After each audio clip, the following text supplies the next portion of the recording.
30 anos depois do Coringa do Jack Nicholson e 10 anos depois do Coringa do Heath Ledger, a gente chega a 2019 com a versão Joaquin Phoenix para esse personagem icônico do universo do Batman. E foi uma belíssima surpresa. A gente já teve interpretações icônicas anteriormente. Mais uma vez o personagem permitiu que o ator pudesse se superar e mostrar na grande telona o que é realmente interpretar.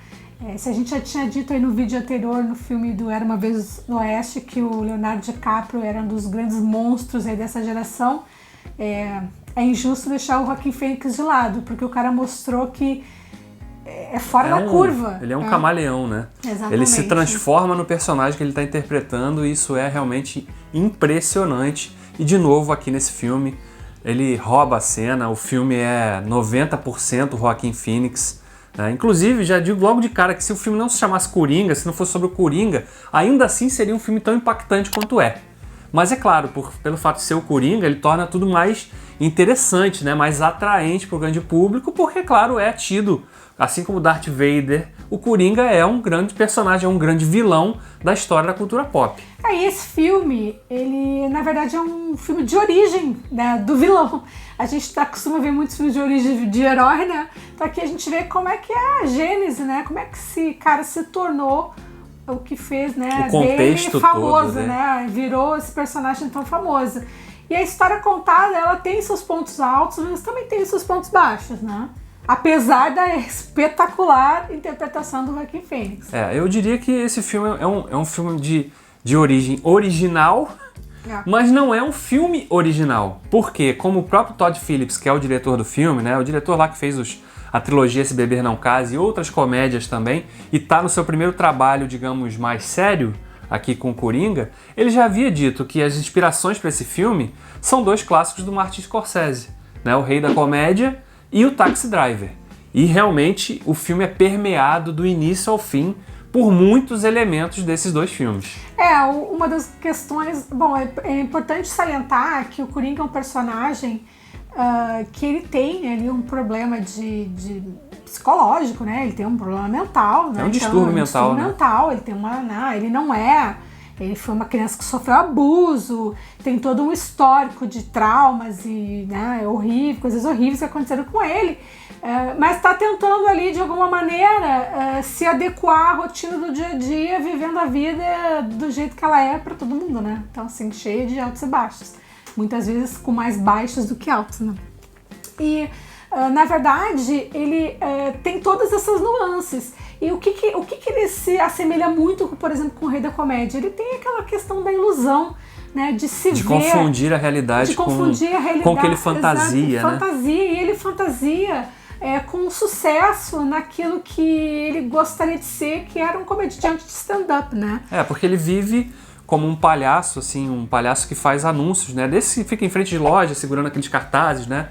O trailer tinha mostrado muito isso, né? Uma das sequências ali, que estão bem no iniciozinho do filme, inclusive. A gente não vai comentar spoiler nesse vídeo. Sim. A gente só tá aspectos gerais para vocês entenderem o que a gente gostou e o que a gente não gostou do filme. E ele é esse cara que vive ali, né? Ele se vira ali nos 30, literalmente, como esse, né? O palhaço, ele trabalha para uma empresa que tem várias pessoas que fazem essa mesma função, né? Em diferentes lugares ali. E ele tá ali tentando sobreviver, mas é um cara que tá, obviamente, você vê desde o início, que é um cara que tá à margem realmente, né? Ele extremamente problemático, precisa de uso de medicação para controlar os distúrbios que ele tem. Cuida de uma mãe doente. Que requer dele toda a atenção, tem uma vida infeliz, né? Não faz o que ele quer. Então, assim, todos os aspectos da vida, ele tem alguma frustração. E aí vai se desenrolando a história até chegar no ápice, né? Onde a gente vê o rompimento dele com todos os princípios aí morais, éticos, filosóficos e legais, né? Até ele se tornar o vilão, né? Aí eu acho que toda a problematização que foi feita em cima do filme de vamos endeusar um personagem que a gente sabe que é um sociopata, não vejo assim. Eu acho que o filme não foi pensado assim, dessa forma. Ele tá humanizando as circunstâncias e as características que levam uma pessoa que já tem problemas, né, claros, mentais, a atingir um limite e passar desse limite. Quando ele passa desse limite, a coisa explode. Todos nós somos, no dia a dia, testados em algum momento na nossa convivência social. Somos levados ao nosso limite. O que nos mantém aqui né, firmes são exatamente esses freios morais, legais, religiosos, filosóficos que impedem a gente de romper até com as a relações, civilidade. as relações saudáveis que você estabelece, né, com amigos, parentes. No caso, a gente está vendo uma pessoa que não tem essa força, porque ela tem a questão da doença, né? Então, assim... E não tem a quem recorrer, né? E assim, ele não tem uma base de suporte, de apoio. E eu vejo aquele monte de bababá, porque quem vai se identificar, porque não sei o quê, porque violência... Gente, se você se identifica com o personagem, você precisa procurar ajuda. Entendeu? Sério, procurar ajuda psiquiátrica. Então, assim, se você acha que o personagem te representa, se você se vê nele, você precisa de ajuda, entendeu? Então, assim, agora, tem o outro lado da história, que existe todo um discurso que a gente já viu em outros filmes. Por exemplo, o último da trilogia do Nolan, em que existe um discurso contra os ricos, em que a sociedade se levanta e vamos matar os ricos. Isso não é novidade desse filme, entendeu? E a gente vê ali a construção... Daí talvez seja pra mim a problemática desse filme, é como se constrói a amarração que a o amarração roteiro... disso, porque a história pessoal do Coringa, eu acho ela bem ok na sua construção. Agora, o entorno dessa história, o impacto da história pessoal dele com a sociedade, em motivar, em mobilizar, em causar uma certa anarquia na sociedade, eu acho que ele tem um pouco problemático, porque a gente não consegue ver vínculo, né? Aqui a gente vê, se a gente lá no Coringa do Heath Ledger, do filme do Cavaleiro das Trevas, né? A gente via primeiro um vilão estabelecido, né, e que já estava alimentando aquilo, já tinha todo o contexto que ele estava inserido era de uma cidade decadente, né, em que a população está ali à margem realmente e se sentindo realmente excluída pela sociedade, pela alta sociedade, pela elite, e o Coringa é um personagem que surge pra jogar a gasolina nessa mistura. E eu não tô nem me referindo ao Coringa, tô me referindo mais ao Bane mesmo, né? Em que no último filme tem mesmo, invadem as casas do rico, somam as casas dele, prendem, matam, entendeu? Mas aqui o lance, de novo, sem dar spoiler, mas porque quando a gente vai vendo o filme, ele é focado totalmente nesse desenvolvimento, nesse caminho pra mostrar as circunstâncias que levam esse personagem, o Arthur Fleck, a se tornar o Coringa. Né? Mas a amarração que é feita para que a gente veja num dado momento do filme ali a cidade abraçando aquela motivação, ela é um pouco frágil, assim, porque a gente vê que o que torna o gatilho, o que faz o gatilho pro Arthur Fleck se transformar no Coringa, denota e provoca na sociedade uma resposta que soa muito frágil, sabe? As pessoas parece que do nada elas se identificam com aquela ação, mas o filme não trabalha bem isso. Por exemplo, a gente tem alguns elementos, tem uma cena, sem dar spoiler mesmo, é só uma cena em que os ricos estão todos reunidos no teatro assistindo um filme do Charlie Chaplin em tempos modernos e dando risada. Então aí, por exemplo, são coisas assim que poderiam ter sido melhor desenvolvidas. Quando você vê um rico sentado assistindo um filme que fala sobre, né, a exploração e a infelicidade do proletário dando risada, entendeu?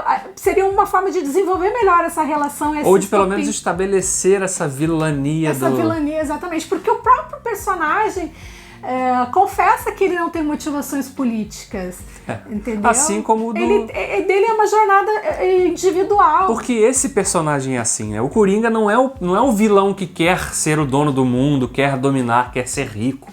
Ele quer o caos. Ele se alimenta do caos, né? Então ele quer que seja tudo anárquico realmente e que o pau quebre, pegue fogo, né? E no fim, a reação da sociedade que teria sido provocada por ele é muito mais combustível para ele se tornar o que ele é. Exatamente isso. E daí que eu falo, a amarração ela é frágil nesse sentido. Vocês entendem, é nesse sentido. Você tem ali a jornada do vilão se tornando vilão, que é ótima, mas aí você tem uma resposta da sociedade que aí não tem um vínculo muito bem estabelecido entre as duas coisas, mas você tem essa reação retroalimentando o vilão, que aí isso realmente faz parte e aí de novo, da mentalidade toda em volta do vilão, né? Quando esse momento chega finalmente no filme, você consegue, inclusive, estabelecer mais claramente os paralelos lá com o Rei da Comédia e com o Taxi Driver. Porque são jornadas muito parecidas. Não, inclusive, assim, momentos, cenas que são muito similares, entendeu? São referências explícitas, super claras, explícitas. Né? O personagem, o Arthur Fleck, o Coringa, ele é um escarrado Pumpkin, né? O Rupert Pumpkin do Rei da Comédia. Do De Niro. Que é feito pelo De Niro, que aqui faz a versão apresentador do talk show. No né? Rei da Comédia, o personagem do De Niro, ele acha que ele é um comediante, assim, tipo, e tá pronto pra apresentar um show, pra ir pra TV, e ele fica perturbando a vida do... interpretado pelo Jerry Lewis, o lendário Jerry Lewis, um comediante famosíssimo. Apresentador de um talk show. De um talk show. E ele sequestra o personagem do Jerry Lewis e, como resgate, ele exige poder apresentar o programa. E aí ele apresenta o programa, é preso e vai ficar famoso quando ele é solto, entendeu? Então, assim, aí você vai estabelecer essa relação direta, né, com o que acontece com o Taxi Driver no sentido de você mostrar a construção daquele cara que é uma bomba relógio, que a qualquer momento você percebe claramente que é um cara que tem parafusos a menos ali, que falta um empurrãozinho para que ele cometa um ato de extrema violência. Né? Então, aqui está a similaridade e a construção, claro, desses personagens, além de ter todo, aí eu falo da comparação com o Taxi Driver, do design de produção do Coringa, né? Que esse filme se passa no início dos anos 80, então a gente vê uma Gotham City suja, decadente, né? Envelhecida, realmente, assim, você vê claramente que há ali uma divisão de classes ali naquele lugar, mas né? sem aquela famigerada escuridão desnecessária dos filmes da DC. Os próprios filmes do Nolan, que eram muito escuros, né? Então, assim, porque você pode ter um filme extremamente sombrio, extremamente taciturno, sem ser escuro, gente.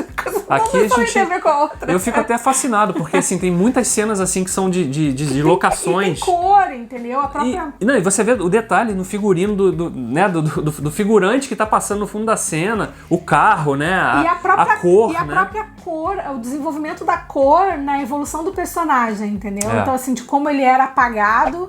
E ele vai ganhando cores. Ele vai ganhando cores ao longo do filme. Vai se configurando o que Parece a gente tem no imaginário como Coringa, à medida em que a psique dele vai se tornando mais clara de quem ele é, ou de quem ele vai se tornar, ele vai ganhando cores e isso vai sendo representado através da mudança do figurino dele. Né? De cores mais sépias no início ali, mais lavadas, para cores mais vibrantes e fortes no final do filme. Né? Então, tecnicamente, é um filme realmente muito, muito bom, muito fora da curva. Pro gênero que ele tá, né? E assim, a interpretação do Joaquin Phoenix, ele dá no corpo aquele peso da depressão, da angústia, da tristeza, da expressão. Caramba, é uma coisa genial, olha. É uma atuação que não é só de carga dramática, mas carga física. Porque exatamente. O tempo todo ele passa o desequilíbrio desse personagem através do olhar. Até no jeito que ele corre.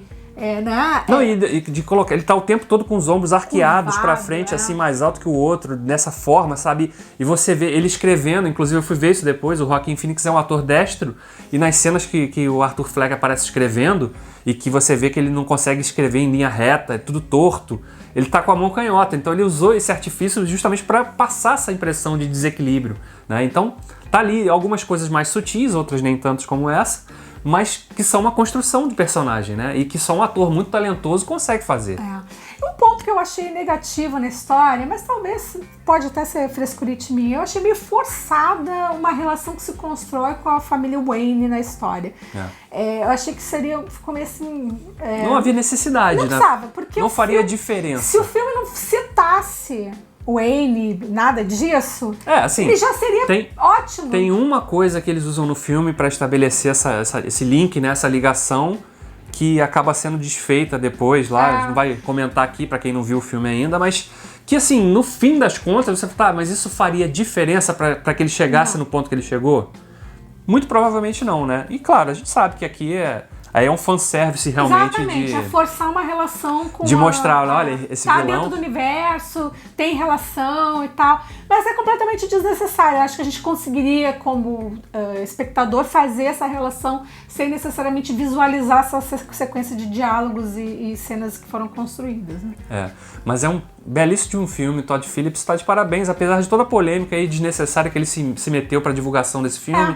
De também ficar... demais, né? Também tem que aprender a ficar quieto, deixa o filme se vender sozinho. Filme bom. Talvez pela idade, né? Ele tem 48 anos, é um diretor que, apesar de já ter alguns filmes no currículo, não é um cara super experiente ainda, mas acho que ele ainda não tá sabendo lidar ainda com essa coisa de aceitar que as pessoas falem, público, né? Deixa o público responder a resposta tá sendo boa, porque o filme estreou lá em primeiro lugar, batendo recorde para esse período do ano de estreias.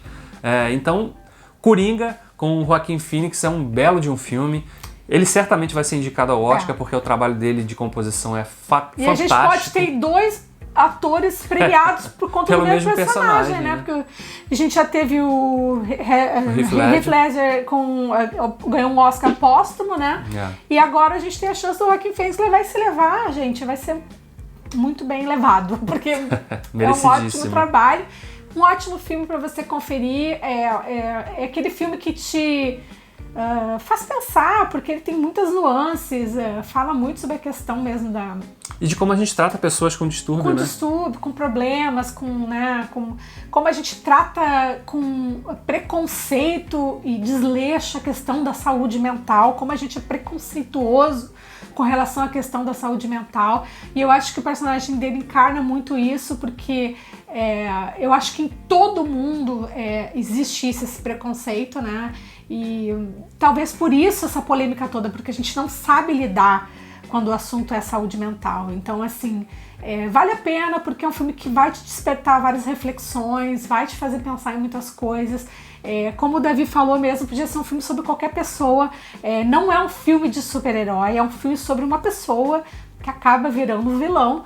Mas, assim, ele é um filme essencial aí. É um estudo de personagem. Exatamente. Né? Se você curte a fã de cinema, vai ao cinema assistir.